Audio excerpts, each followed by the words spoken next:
Would you like to accelerate your career and reach your full potential in just minutes a day? Welcome to the LEADx Show with New York Times best-selling author and Inc. 500 entrepreneur, Kevin Kruse. Hey guys, Kevin Kruse here. Welcome to the LEADx Leadership Show, where we help you to stand out and to get ahead at work. Now, as you know, we like to switch things up here, keep it interesting, and to continue that tradition, today on the podcast, instead of me interviewing an expert guest, we're going to have the guest deep dive into their topic. You see, you'll be hearing audio from a LEADx webinar. Now, of course, there are dozens of great webinars on leadership, management, communication, productivity, and more, all archived in the LEADx app. Just visit leadx.org for more information about our webinar archive. So, enough on the setup, enough background information. Here is Vanya Mathis to introduce our guest and to hand it over to them. Enjoy. Hi, welcome to Super Thinking, the big book of mental models. The world's greatest problem solvers, forecasters, and decision makers all rely on a set of frameworks and shortcuts that help them cut through complexity and separate good ideas from bad ones. They're called mental models, and our host today is going to show you how you can use them to upgrade your brain. He's the CEO and founder of DuckDuckGo, the internet privacy company and private search engine. He holds a bachelor's with honors from MIT in physics and a master's from the MIT Technology and Policy program. He is also the co-author of Traction.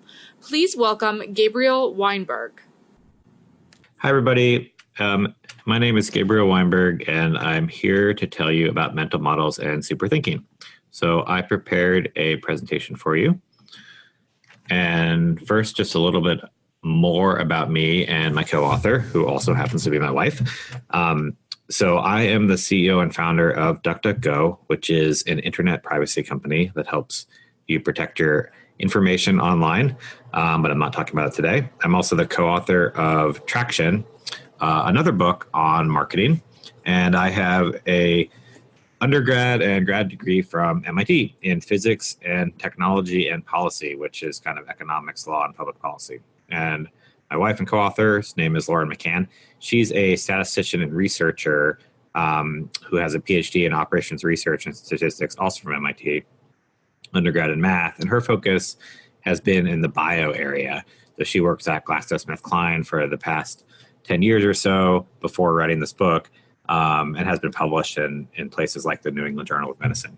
And we actually walk every morning and talk about all sorts of current events and decision-making in our life. And we usually talk in the realm of mental models. And so we wrote a book really all about that. And so the first question is, what the hell is a mental model? Well, mental model is a fancy word for concept. And so there are concepts everywhere. So, democracy is a political science concept. Addition is a math concept. But there are certain concepts that maybe start out in a discipline, but are actually generally useful everywhere just to help you become a better decision maker in both your professional and personal life. And these are what we call kind of the super mental models. And our pitch is that if you know all of them, you can really be a much basically world-class decision maker and upgrade your thinking into what we're calling super thinking. So an example of one of these models that is, from a discipline but applicable beyond is critical mass. So I was a physics major. Critical mass is a physics concept. It's the mass of material you need to have a nuclear chain reaction. Now, that seems very specific to physics, but other things can have critical mass too. A party that you throw at your house can have a critical mass of people to get the party started. A product can have critical mass. When you get enough people behind it, it can really take off. And a political movement can have critical mass. And so once you understand that something could be a critical mass problem, you can all of a sudden reason about it in much higher levels and quicker ways to do better strategic thinking. You can ask questions like, how can I get to critical mass faster? Or is there a subset of a population I can focus on that would reach critical mass in that subset? And what will happen if I reach critical mass? And so there are about 300 of these concepts that are just generally widely useful. And if you know all of them, you can just be an amazing thinker and strategic decision maker. And that's what this book is about, is laying out all those systematically as kind of one big guide, which is why it's called the Big Book of Mental Models. But 300 is a lot. And so what we did is group them into 9 thematic chapters in a narrative fashion that makes it really easy to understand. And what I'm going to do today is just walk you through kind of what those themes are. So to give you a quick, though, example of the power of why this is useful, think of just some math concepts. These aren't the super mental models, but these are the ones that you're definitely familiar with, everyone's familiar with, addition and multiplication. So when you first learn math, you learn the first concept, really beyond counting, of addition, adding numbers together. And then all the other arithmetic concepts are actually just versions of addition. So multiplication is just repeated addition, and subtraction is really negative addition, and division is really repeated subtraction. But once you know multiplication and you have a calculator and you're faced with this problem, 24 times 13, you're not going to type in 24 plus 24 plus 24 13 times. It's just slow. You're just going to go 24 times 13. And that is because you know the mental model of multiplication. And once you know it, it's just a much faster way to think and use the tool. And that's really what mental models are about, is once you have these tools, you can have, they're effectively shortcuts where you don't have to start from scratch every time. You're just going straight to higher level thinking. And so that's really the secret of the book. This is for Avengers fans, this is a throwback to that, the Hulk. The Hulk is always angry, which is why he can turn on the Hulk very easily. And our secret is we're always using mental models. And if you know them all, then basically you can be faced with any problem and be kind of the MacGyver of decision making and just be a much better decision maker. So the 9 chapters, I'm just going to run you through very quickly. There's about 40 mental models in each chapter. I'm obviously not going to talk a lot about that. So I'm really just going to give you an overview of the theme and 1 or 2 examples. So the first chapter is really all about being wrong less, in the sense of we tend to rely on our intuition, but our intuition is often wrong, unfortunately. And that's because, our brains were not necessarily designed for strategic thinking. They were designed, to be hunters and gatherers. And so we have all these biases that can trick us really easily. And so to be wrong less, you really have to overcome these biases and so use your intuition, check your intuition. And so a couple examples of that is the framing effect. And so how information is framed to you, or how you frame it to other people, can have a dramatic difference in how you interpret the information if you're not careful. So this example was a real example.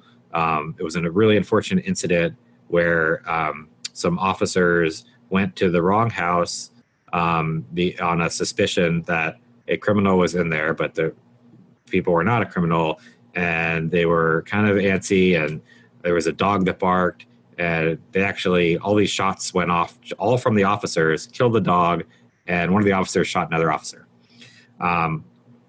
2 major news publications decided to frame the headline in completely different ways, and the people who kind of read these articles took away completely different things. And so you have to be really careful of how information is being framed to you and really think critically about that. And the same thing as a tool, if you're framing information, kind of how you're going to frame it for the best effect. So that's the framing effect. Another one from this chapter is arguing from first principles.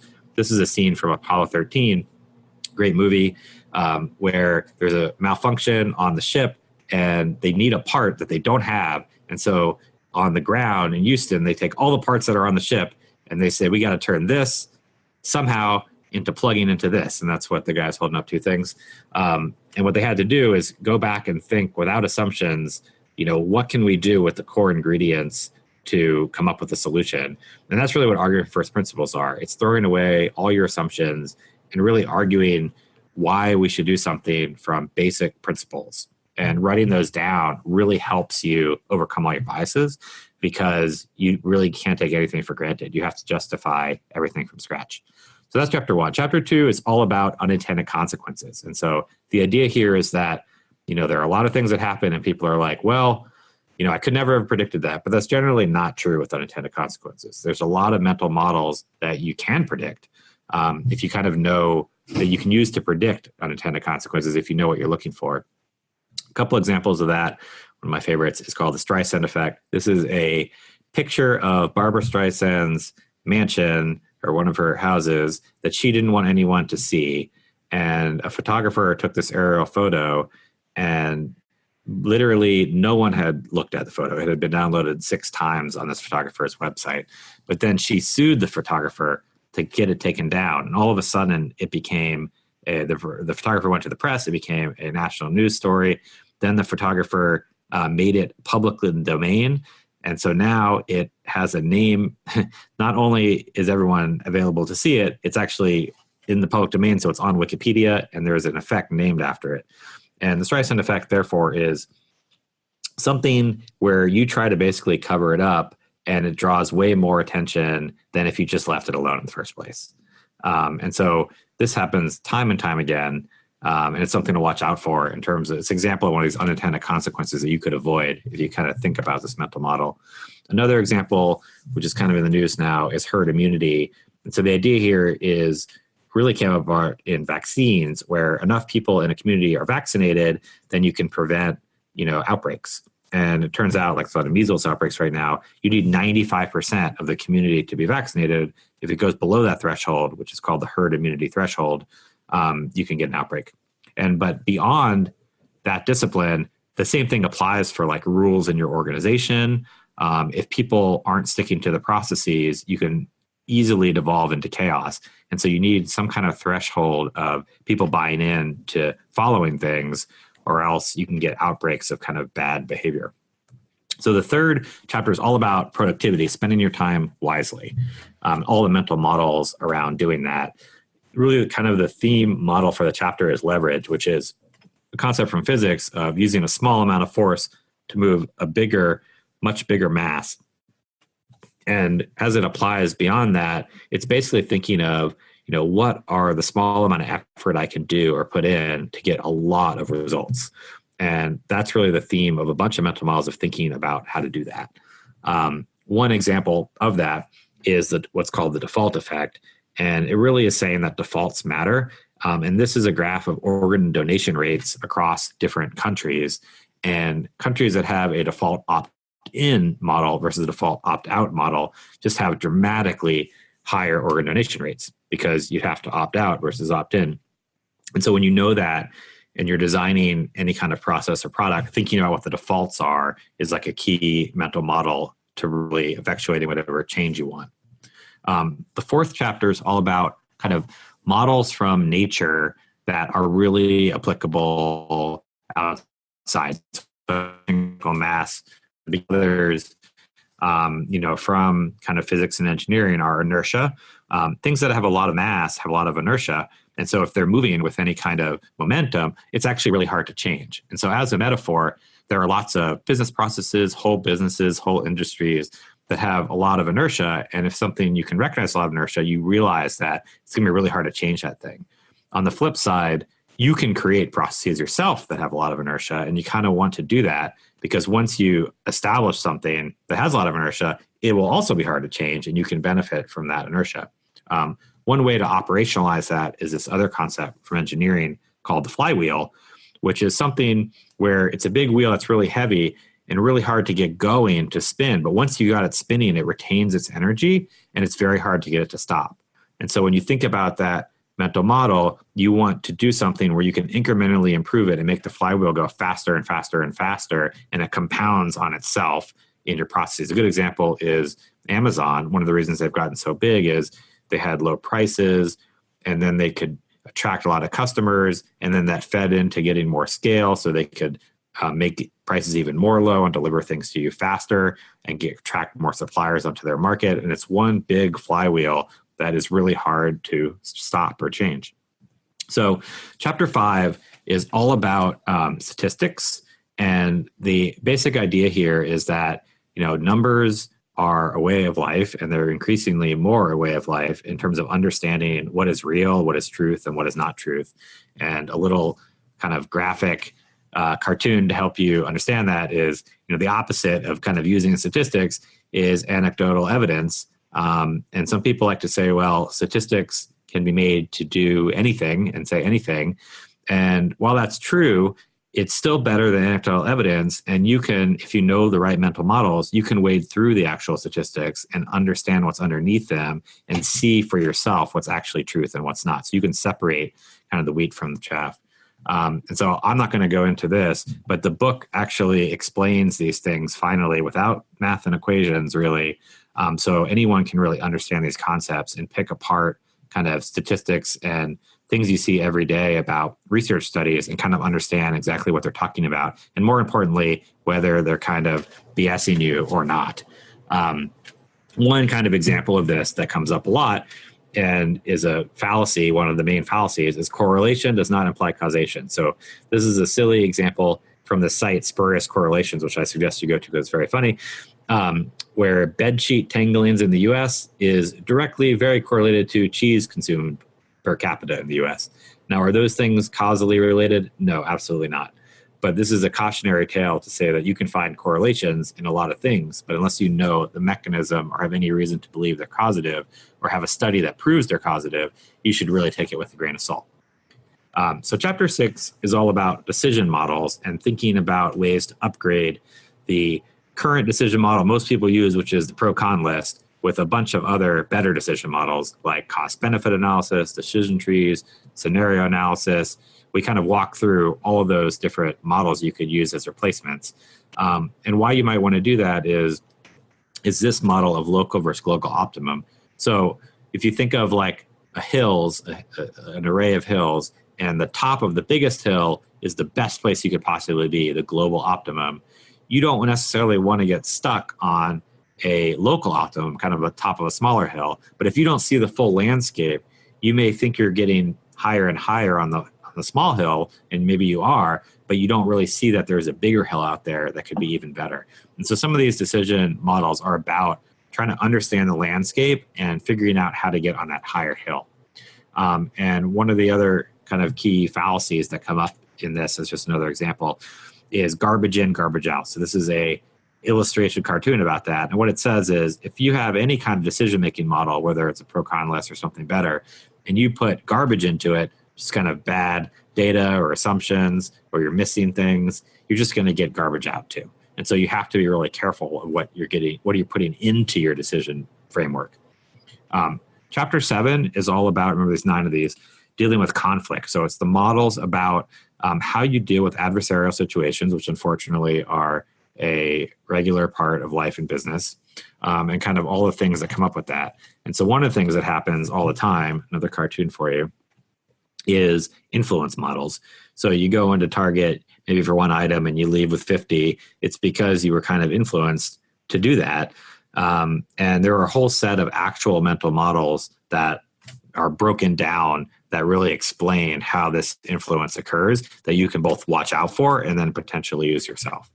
One example of those is reciprocity, where if someone gives you something, even for free, you feel a need, it's like a human need to return that favor, even if they're doing it on purpose to get more back from you.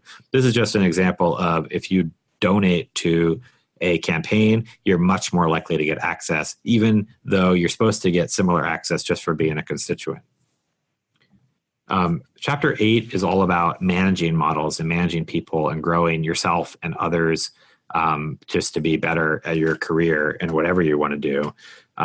And it centers on a concept, a series of mental models about how people are different. And so kind of like knowing yourself and knowing the people around you. This is just introvert, extrovert, one of the main differences that people know, but we cover a lot of others. And then taking that into a central model of improving yourself called deliberate practice, which is a process of the best way to learn something, basically any skill to become an expert at. It's a 4-step process where you set a goal for yourself, you practice that skill right outside your comfort zone, and you get feedback in real time from an expert to help coach you as to what you're doing wrong. And if you can establish that either in yourself or others, you can get people at higher levels very quickly. And then it also covers some of the models that result in problems when you try to do that. One of them is called the Dunning-Kruger effect, and the other is called imposter syndrome. And it basically describes what happens when you try to do deliberate practice is you start out and you learn something really quick. You learn the basics, and you're really overconfident in your ability at that point. And then you get a little farther along, that's called the Dunning-Kruger effect. And you get a little farther along, and then you realize how much you don't know, and your confidence drops, but you way overcompensate, or a lot of people do, and you think you're way worse than you are. And then you can get into this area called imposter syndrome, where you feel that you're kind of an imposter when you look at all these experts out there. But in reality, you know a lot more than beginners, and you're just working up that learning curve. And so when you're engaged in deliberate practice, you kind of have to be aware of these and other psychological models to help people get through these roadblocks. And then finally, chapter 9 is all about kind of becoming a really unique person in the market and becoming having a sustainable competitive advantage against people you're competing with, either professionally as an individual or as a company. And it centers around this concept of really to be differentiated. This is a funny take from the movie Taken. You really need to have a unique set of skills that differentiate you in the market, or else you're a commodity. And it kind of talks about the mental models around how to develop those unique skills.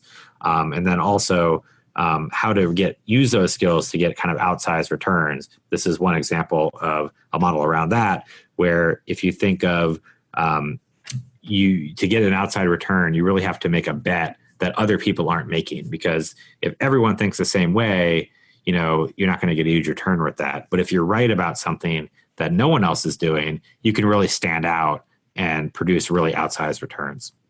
So I know that was a complete whirlwind, because there's 300 of these in the book, and they're woven together into those 9 chapters. But I just wanted to illustrate some examples of models across those themes. And I'd encourage you to read the book to get the full appreciation.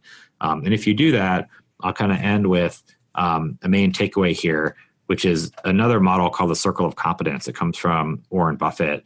And what it says is you operate really well in decision making when you stay in your circle of competence, that inner circle of what you really know and what you know well.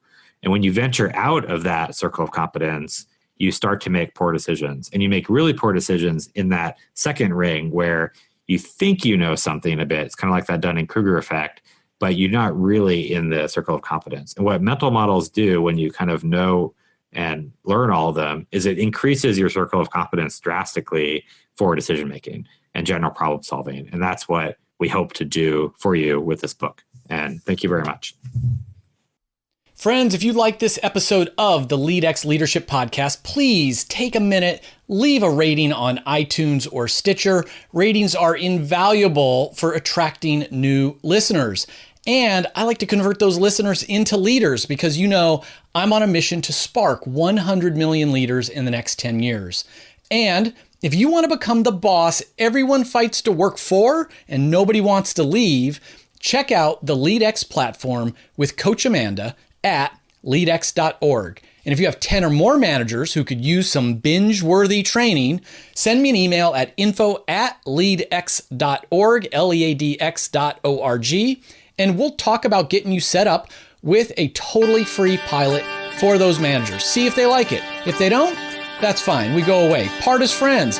But if they love it, you've just found yourself a new resource for them.